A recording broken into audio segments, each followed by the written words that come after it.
Hola, continuamos con el capítulo 1, la oxitocina. Los vínculos afectivos. Uno de los aspectos más interesantes de la oxitocina es que su papel no está exclusivamente ceñido al ciclo reproductor, sino que está presente en aspectos como la empatía, la confianza o las conductas altruistas.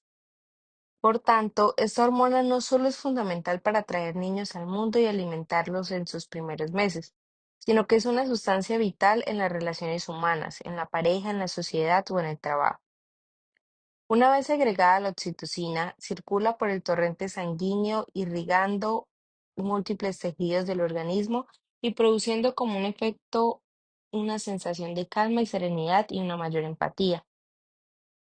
Las zonas cerebrales asociadas al mundo emocional y social, la amígdala, el hipotálamo, la corteza subgenual, parte encargada de que juzgues una vez de que ayudes al prójimo, y el bulbo olfatorio, están densamente pobladas de receptores de oxitocina. Este efecto de la hormona se percibe en todo el cuerpo y especialmente cuando se fijan los receptores del corazón y del nervio vago. Cuanto más numerosos son los receptores, más sensible es el tejido en cuestión a la elevación de los niveles de la hormona en sangre. El nervio vago inerva el corazón y el intestino y tiene una función importantísima en el organismo. Un nervio no tan vago. El corazón late unas 115.000 veces al día sin que nos demos cuenta ni prestemos atención.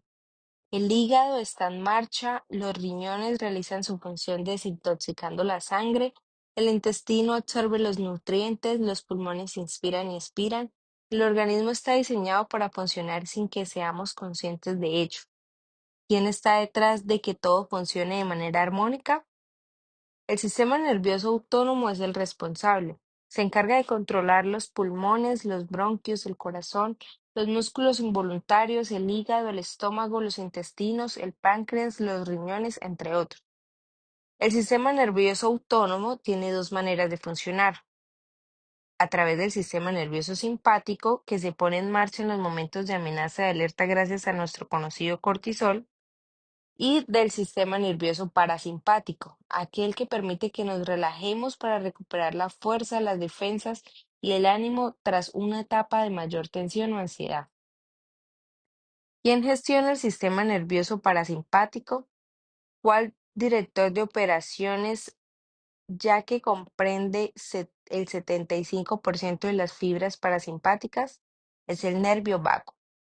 Es el que transmite información del estado de la persona directamente al cerebro, avisando que el peligro ya ha pasado y que por tanto el corazón puede dejar de latir rápido, que la respiración puede ser lenta y que el proceso digestivo puede recomenzar. Es decir, que podemos descansar y retomar nuestras tareas diarias. Este nervio, también denominado neumogástrico, es el décimo de los 12 pares de nervios craneales. Es el más largo del cuerpo. Comienza el trayecto en el bulbo raquídeo y baja atravesando la faringe, las cuerdas vocales, el esófago, la laringe, la tráquea, los bronquios, los pulmones, el corazón, la vesícula biliar, el estómago, el páncreas, el hígado y los riñones, terminando en los intestinos, donde influye de forma importante en la microbiota, conjunto de organismos que se hospedan en el organismo, principalmente en el tracto digestivo. Su composición depende sobre todo de la alimentación, los hábitos, el estrés y los fármacos. Comencemos ya el canal de comunicación tan importante que existen entre el intestino y el cerebro. De hecho, cada vez más se habla del intestino como un segundo cerebro, pues está recubierto de una potente red neuronal que manda señales al cerebro y viceversa a través del nervio vago y las citoquinas liberando hormonas y neurotransmisores. Es un tema apasionante. En terapia, en muchas ocasiones añado algún probiótico que ayuda a mejorar los síntomas digestivos y psicológicos. Una de las funciones más importantes del nervio vago es influir de forma importante en los procesos de inflamación del cuerpo. Por otro lado, el nervio vago activa el factor neurotrófico derivado del cerebro, por sus siglas en inglés BDNF, que tiene una función esencial en la conectividad neuronal y en la consolidación de los recuerdos. Esto nos lleva a una conclusión.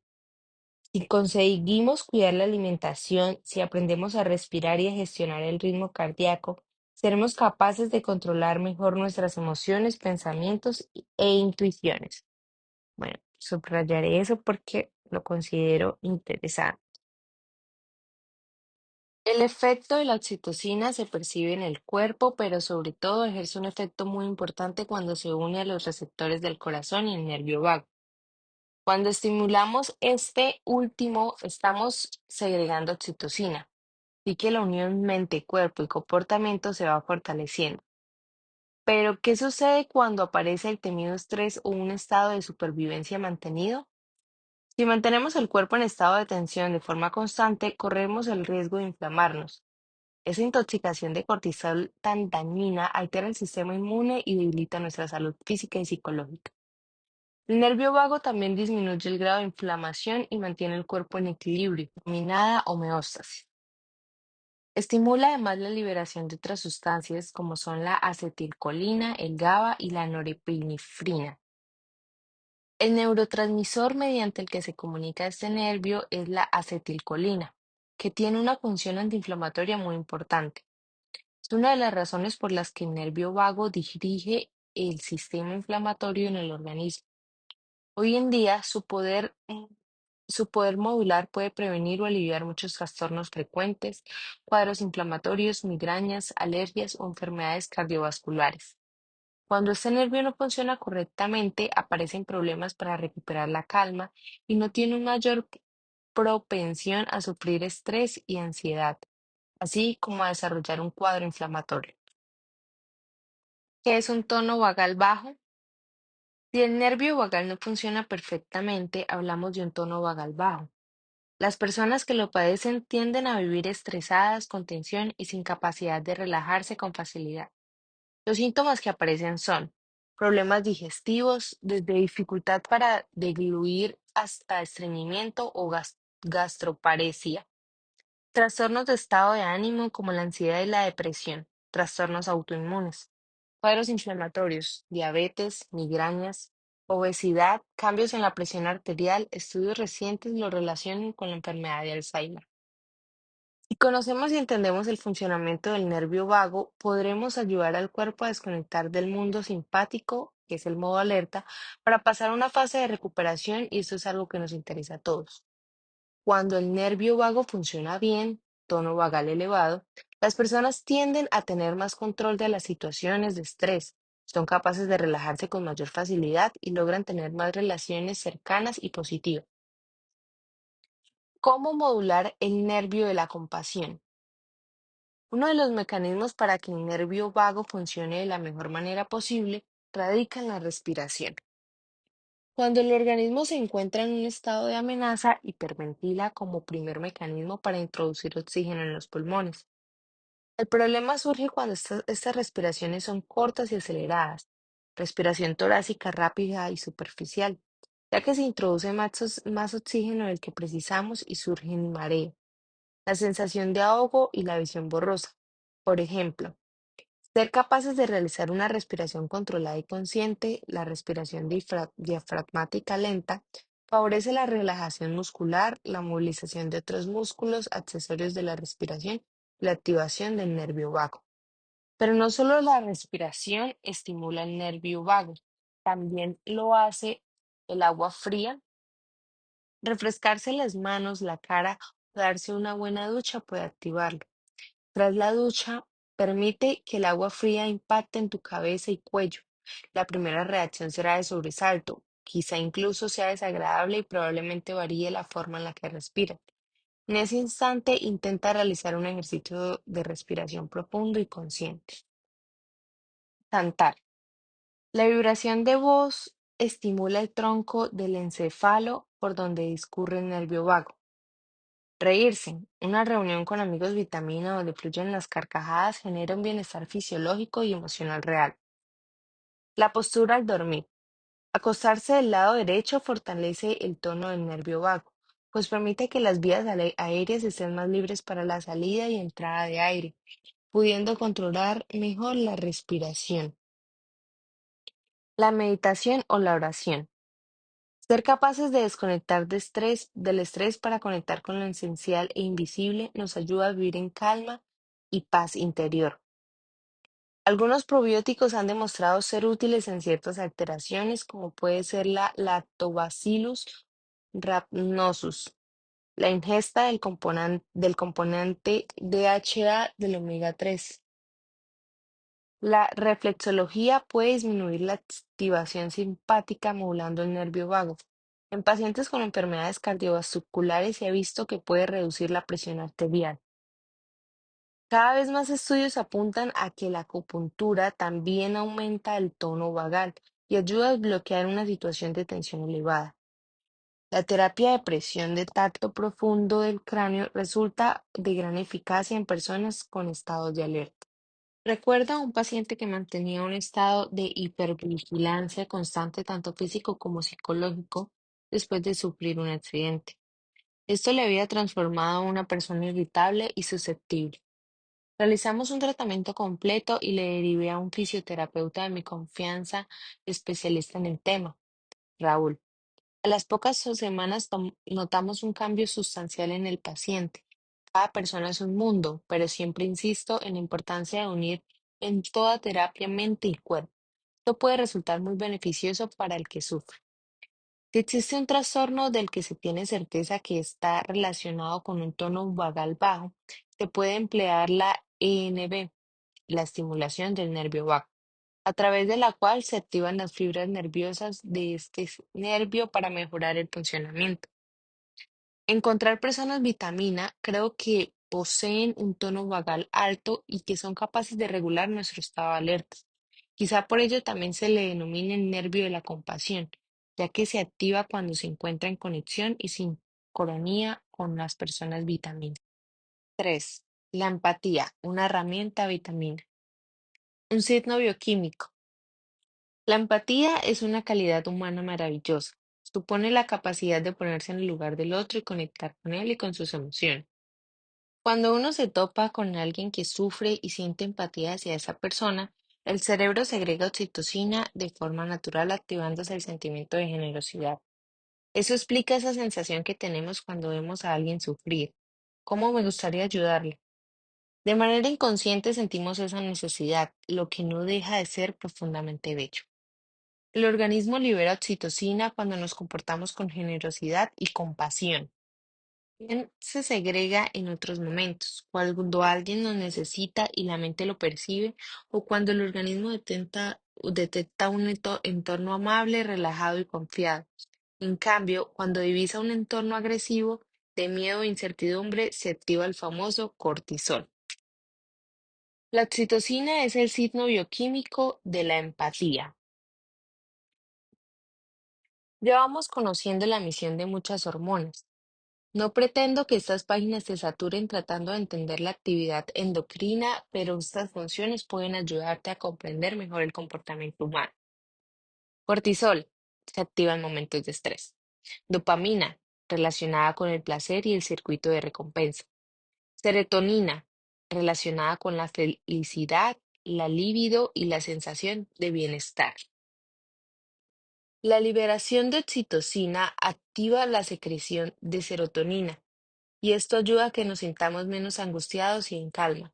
La dopamina también se estimula en esos momentos y nos genera un enganche para querer volver a repetir una actividad, ya sea que nos genere placer y nos ayude a sentirnos bien con otra persona.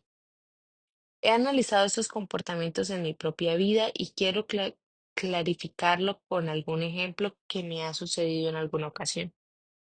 Antes de la pandemia, una escena frecuente era la de ir al supermercado con mis hijos, uno en el carrito y otro cogido de la mano.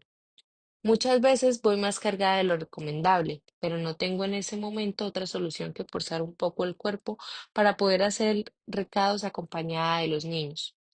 En ocasiones, algún alma caritativa se ha acercado a mí a echarme una mano con una sonrisa y se lo he agradecido enormemente.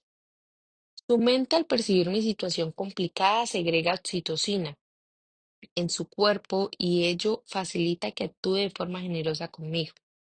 Ante esas conductas siempre me siento agradecida. De igual manera, cuando yo me percato de que una mujer está sobrecargada con sus pequeños y voy sola, intento echar una mano siempre. Sé lo que se siente porque lo he vivido. Pero ¿qué sucede cuando alguien está inmerso en un pensamiento agobiante y se topa conmigo por la calle? Lo primero es que probablemente no me vea, no detecte mi presencia, vaya centrado en su preocupación. Sus altos niveles de cortisol le hacen estar enfadado en lo que le ocupa, no prestando atención a su entorno ni a los demás. No es egoísmo, es que su mente está en otra cosa. La posibilidad de que esa persona estresada, si se percate de mi situación y en su estado de agitación mental, sea incapaz de ayudar. Ese cortisol elevado inhibe la secreción de oxitocina y lo lógico, fisiológicamente hablando, es que su mente no conecte con mi situación. Sí, además esa persona que se cruza conmigo en lugar de ser una madre de familia numerosa que ha tenido experiencias similares, es alguien soltero de cuarenta y tantos y sin hermanos ni tampoco hijos. Prácticamente será invisible a sus ojos.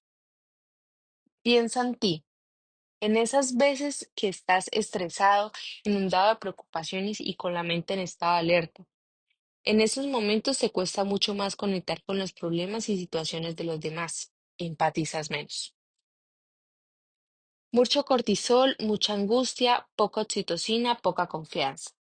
Me gusta esa parte, voy a subrayar poca oxitocina, poca confianza, para tenerla en cuenta. Ok, continuemos. La oxitocina tiene la capacidad de sofocar la zona del cerebro encargada de regular la ansiedad, la amígdala. Esto significa que una persona con ansiedad o fobia social que es capaz de activar su circuito de oxitocina aliviará la angustia que siente. La oxitocina ayuda a rebajar los niveles de estrés y a tener una actitud más positiva. Por ejemplo, en el caso de una mujer que durante la lactancia siente bienestar y tranquilidad, o cuando alguien está pasando por un momento de angustia y de repente una persona vitamina la abraza de forma especial y parece que el mundo es un lugar más amable y cercano, todo mejor. Ser capaz de liberar oxitocina en un instante de tensión social o de angustia mitiga el miedo que nos produce esa situación. Imagina que tienes que hacer una presentación o dar una conferencia en público. Delante de mucha gente, notas un nudo en el estómago y el miedo te paraliza. Tienes el cortisol por los aires. De repente te encuentras con una cara conocida y amable que te sonríe y te muestra su apoyo. De golpe los niveles de cortisol empiezan a disminuir. La amígdala se alivia y te sientes más confiado y tranquilo. En muchas condiciones hay maneras de desactivar esos cuadros de alerta, pero conocer los beneficios de la oxitocina es útil y eficaz para lograrlo. Si una persona se encuentra en una situación de miedo, recibir un abrazo o una muestra de afecto o vitamina va a disminuir la angustia y se sentirá más confiada para hacer frente a ese desafío. Entender ese mecanismo de la mente ayuda a interpretar de modo correcto muchas situaciones. Las personas que viven preocupadas, estresadas por motivos profesionales o paralizadas por el miedo o la incertidumbre bloquean la secreción de oxitocina y por tanto son incapaces de empatizar. Desde un punto de vista puramente evolutivo tiene su lógica. Como hemos visto, si el cerebro percibe que estás en una situación de riesgo para tu supervivencia, lo correcto es focalizarte en superarlo.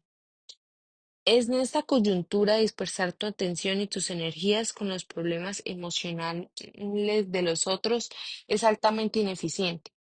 Si estás huyendo de alguien que te persigue por la calle, lo último que vas a hacer es fijarte en el pobre que pide dinero en la puerta de la iglesia. Esos mecanismos bioquímicos, en cierto modo, justifican el egoísmo en situaciones límite y por otra parte nos obligan a valorar todavía más las personas que en ese momento son capaces de estar pendiente de los otros. La lactancia es un momento de gran intensidad hormonal y emocional. Puede ser vivido como un regalo o como una situación de agotamiento y saturación. En una mujer embarazada siempre recomiendo contar con alguna persona de apoyo para cuando dé a luz. Tener todas las oportunidades de poder dar pecho o encontrar la mejor solución para la alimentación del bebé. ¿Qué nos pone en estado de alerta?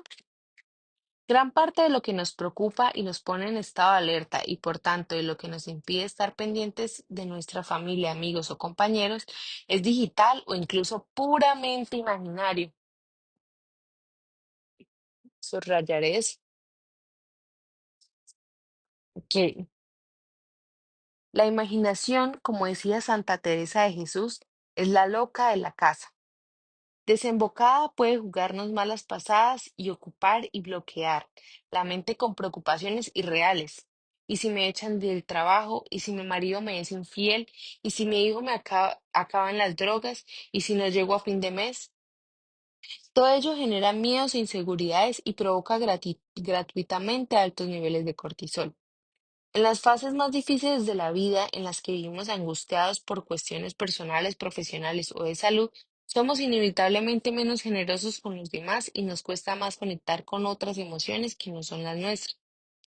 El mundo digital se ha convertido en una fuente prácticamente inagotable de estados de alerta. Incluso los avisos que nos llegan a la pantalla del teléfono se denominan así, alertas. Esa alusión de noticias, notificaciones y mensajes que nos bombardea a través del teléfono, el email y las redes sociales conduce de forma inevitable a la mente en un estado de alerta constante, el famoso FOMO, Fear of Missing Out, miedo a perderse de algo. ¿Me querrán? ¿Les habrá gustado mi foto? ¿Habrá pasado algo grave en el mundo? ¿Me habrá contestado esta oferta de trabajo? ¿Habrá subido o bajado la bolsa? De repente, el organismo y el estado de ánimo dependen de lo que nos llegue a través de la pantalla. Nos hemos convertido en una sociedad adicta y por otro lado muy dependiente de las emociones. Solo reaccionamos y nos movemos si hay una emoción como fuerza motriz. La cantidad y relevancia de los estímulos que estamos percibiendo de forma constante hacen que cada vez seamos menos sensibles a las señales más sutiles y a los matices. Necesitamos grandes noticias o grandes estímulos para reaccionar, lo que a la vez genera un círculo vicioso en el que la intensidad va increciendo. Esto justifica también que haya cada vez más personas, sobre todo jóvenes, que no encuentran estímulos suficientes en su vida ordinaria y busquen soluciones cada vez más extremas. Emotividad con estado de alerta mantenido en un binomio que nos impide conectar en ocasiones con lo importante y esencial de la vida. En una era hiperdigitalizada, vivir pendientes de los dispositivos disminuye nuestra capacidad empática. Entonces, subrayaré eso. Vivir pendientes de los dispositivos disminuye nuestra capacidad empática. La oxitocina para segregarse precisa una señal, un estímulo externo que proviene de la percepción del entorno. Si uno percibe tranquilidad, seguridad, confianza, conexión con la persona de enfrente, liberará oxitocina. Efectivamente, la empatía va acompañada de la confianza. Si confías, tienes más capacidad de ponerte en el lugar del otro. 4. Hombres, niveles altos de testosterona, niveles bajos de oxitocina. Las relaciones sexuales. La oxitocina está íntimamente ligada a las relaciones sexuales.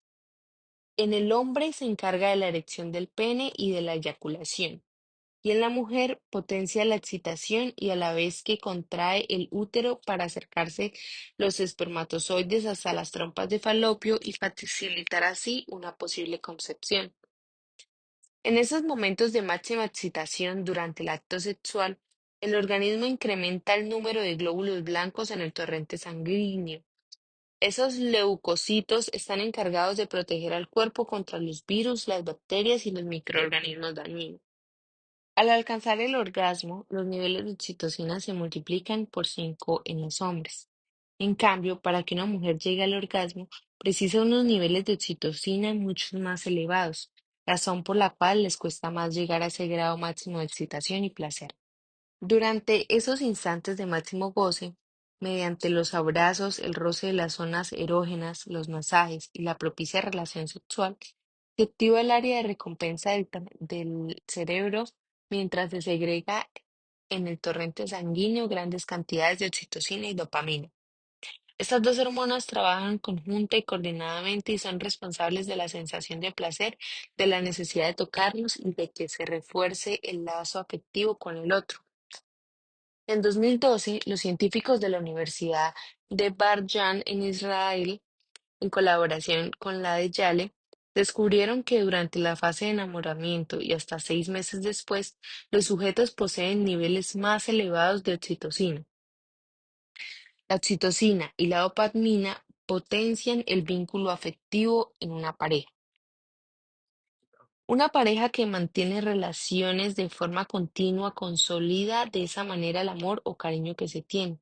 Por el contrario, si una pareja pasa semanas o meses o incluso años sin intimidad, habrá necesariamente una repercusión negativa,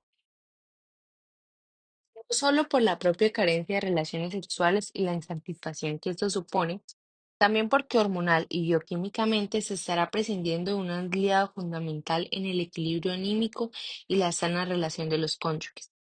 Sin esa sobreabundancia de oxitocina y esos puntuales y excitantes picos de dopamina sin relaciones sexuales, descuidamos un compañero casi indispensable para conservar la unión, la complicidad y la fortaleza del vínculo. Eso también es importante puntualizarlo para otro tipo de situaciones. Mucha gente que mantiene relaciones sexuales con otra persona por placer, sin ningún tipo de voluntad de que medien amor o compromiso serio, y algo que sucede con más frecuencia de lo que imaginamos es que alguno de los dos se engancha a la relación. Lo que parecía placentero y superficial, que se distinguió como puramente sexual, se transforma para una de las partes en un sentimiento más profundo que puede llegar al enamoramiento o incluso al amor. Estadísticamente, este enganche se produce más en las mujeres que en los hombres. Cualquier generalización suele ser una limitación, pero las estadísticas en muchos estudios científicos y mi propia experiencia profesional apuntan a que las mujeres son más tendentes al sentimentalismo y emotividad que los hombres. Las causas bioquímicas y psicológicas. De hecho, en el año 2019, Maraciti plasmó en un estudio que las mujeres tienen mayor número de oxitocina circulante en plasma, así como también más receptores de esta que en los varones. Quizás esto respondería desde la óptica puramente fisiológica. En el ámbito psicológico, la mujer, como hemos dicho, tiende a ser más efectiva, afectiva y emocional, y en general busca un vínculo más intenso en las relaciones amorosas. Pero existe otra razón fisiológica responsable de que la mujer sea más propensa a buscar el lado sentimental de las relaciones y a ser más afectiva. O quizás, dicho al revés, que el hombre sea menos proclive a consolidar y asentar una relación. Aquí entra en juego otra hormona, la testosterona, otro integrante decisivo en el mundo de las relaciones humanas. La testosterona. Es la hormona responsable de la energía y la libido en los hombres. Es un esteroide de un grupo de los andrógenos que se libera de las células de Leydig en los testículos. Se encuentra en ambos sexos. En las mujeres se producen algunas células del ovario, si bien en niveles muy inferiores. La testosterona interviene de manera directa en el volumen de la masa muscular y la densidad ósea, razón por la que algunos deportistas o jóvenes, para potenciar su musculatura o capacidad atlética, recurren a la toma de la versión sintética de hormona, los esteroides anabolizantes. Los niveles más altos de testosterona en el hombre se alcanzan alrededor de los 30 años. Luego comienza a descender a razón de 1% anual. A partir de los 50, estos valores disminuyen de forma importante, por eso mengúan la libido, la fuerza y la energía. Un dato interesante es saber que en torno a los 30 años se consolida definitivamente la corteza prefrontal en los hombres, concentración, control de impulsión y atención. Si añadimos una testosterona en niveles desequilibrados a una corteza prefrontal ya madura, nos encontramos con el momento a partir del cual los varones dejan de ser tan impulsivos para pasar a ser más reflexivos. Oh. Hasta ese instante, la inmadurez, aunque sea parcial, de la corteza prefrontal unida a los altos niveles de testosterona explican la energía incontenible en los jóvenes. ¿Y cómo nos influye la testosterona? Se encarga de la energía y de la agresividad.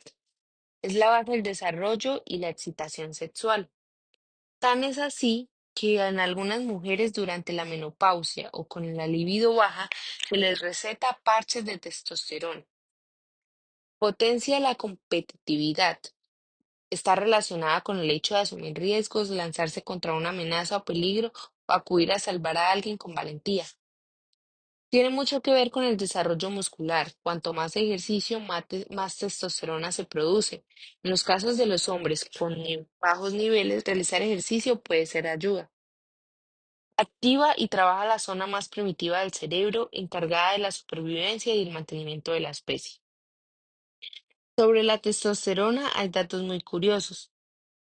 Por ejemplo, a mí, que soy una gran futbolera, me resultó interesante leer un estudio que explicaba que los niveles de esta hormona disminuyen y se mantienen bajos unas horas cuando vemos perder a nuestro equipo.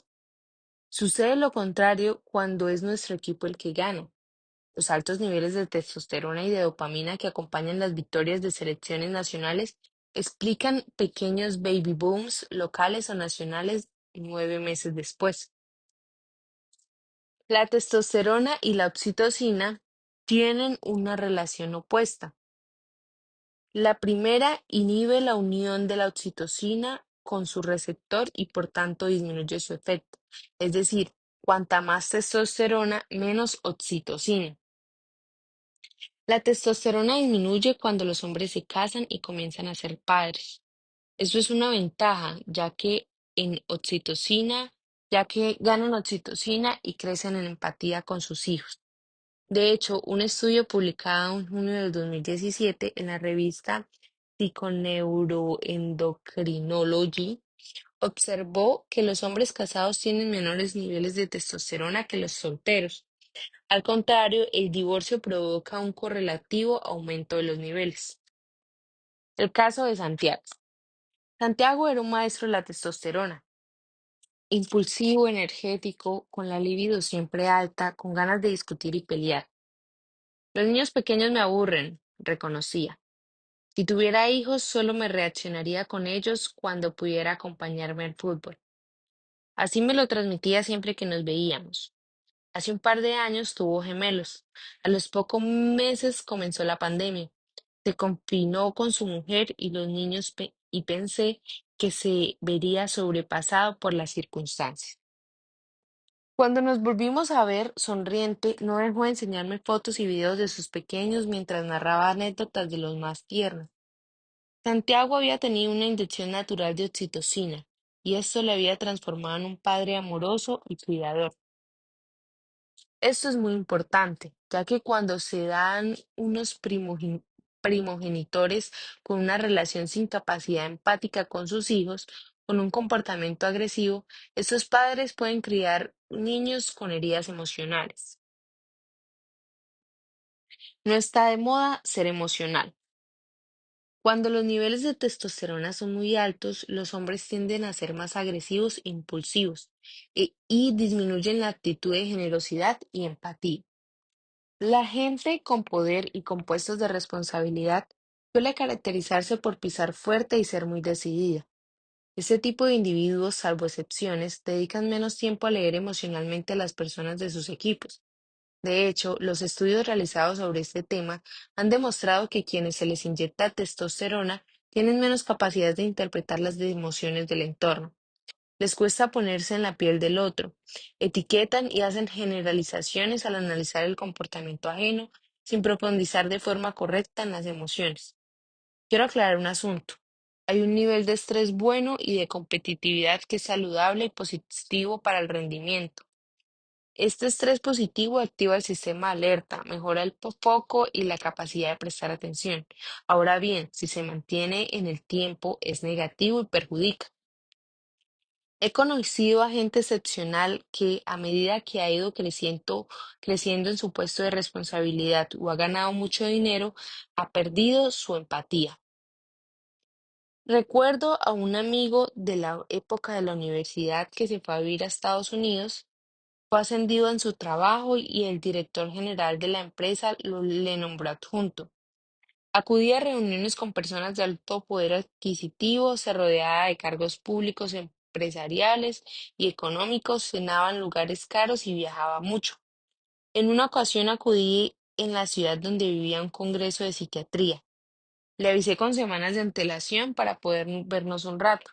Me dijo que estaba ocupado y me acerqué a su trabajo.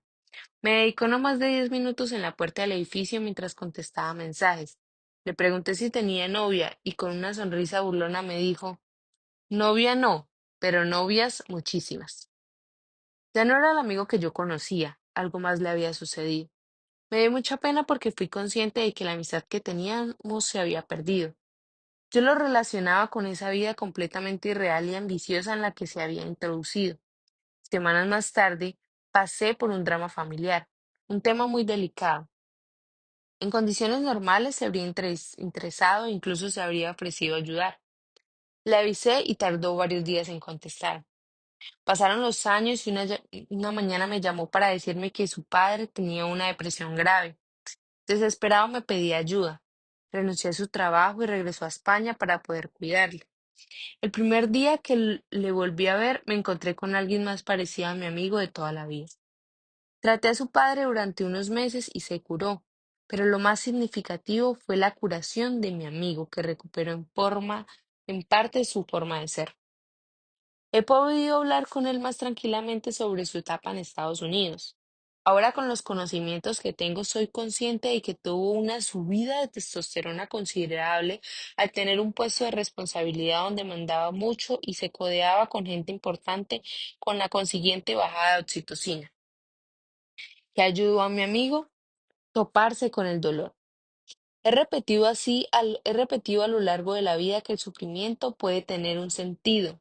Sí, y este puede estar relacionado con el hecho de que cuando sufrimos, conectamos con el dolor de otros.